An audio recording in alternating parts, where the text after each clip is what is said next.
بدقسمتی سے گزشتہ 15-16 برسوں سے ہمارا ملک مسلسل حالت جنگ میں ہے،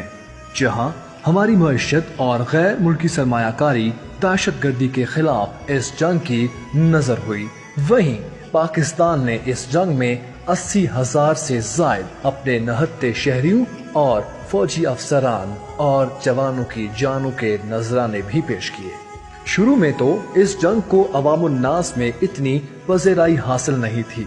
اور لوگ اسے محض امریکہ کی جنگ تصور کرتے تھے، مگر آفرین ان عسکری گھرانوں پر جنہوں نے اس دور میں بھی مادر وطن کے دفاع کے لیے اپنے لخت جگر پیش کرنے سے ہرگز گریز نہیں کیا۔ ایسا ہی ایک عسکری گھرانہ کیپٹن نجم ریاض راجہ شہید کا بھی ہے، جن کے بیٹے کے لہو کی روشنی سے آج پاکستان کی حسین ترین وادی سوات پھر سے معطر اور منور ہے۔ کیپٹن نجم ریاض راجہ شہید نام ہے ایک ایسی قربانی کا جس کی شہادت نے آپریشن راہ راست کی بنیاد رکھی، اور کیپٹن نجم ہی وہ سوچ ہے جس نے پاکستان سے دہشت گردی کے ناسور کو جڑ سے اکھاڑ پھینکنے کی راہ ہموار کی۔ ناظرین و سامعین،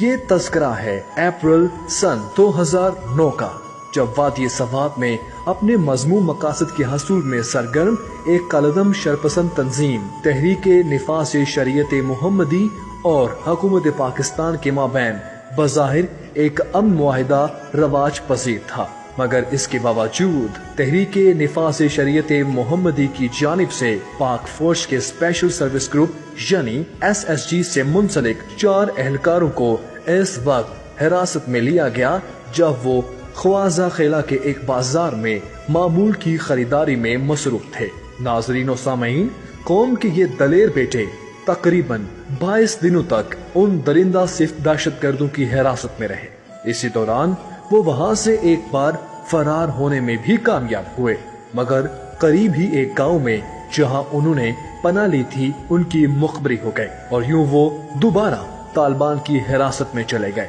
ایک روز جب طالبان کیپٹن نجم کو ذبح کرنے کی نیت سے انہیں لینے کے لیے کمرے میں داخل ہوئے تو پاکستان کے اس شیر دل فرزند نے پیدر پہ 8 دہشت گردوں کی گردنیں توڑ کر انہیں جہنم واصل کر دیا، اور اسی اثنا میں وہ خود ایک دہشت گرد کی فائرنگ کے نتیجے میں جام شہادت نوش کر گئے۔ اور یوں پاک فوج سے دلی وابستگی اور روحانی عقیدت رکھنے والے اس نوجوان افسر نے کم سنی میں ہی پاکستان کی عسکری تاریخ میں اپنا نام روشن حروف میں درج کرا دیا۔ حکومت پاکستان نے کیپٹن نجم ریاض راجہ شہید کی ان اعلیٰ خدمات اور عظیم قربانی کے اعتراف میں بعد از شہادت انہیں تمغہ بصالت سے نوازا۔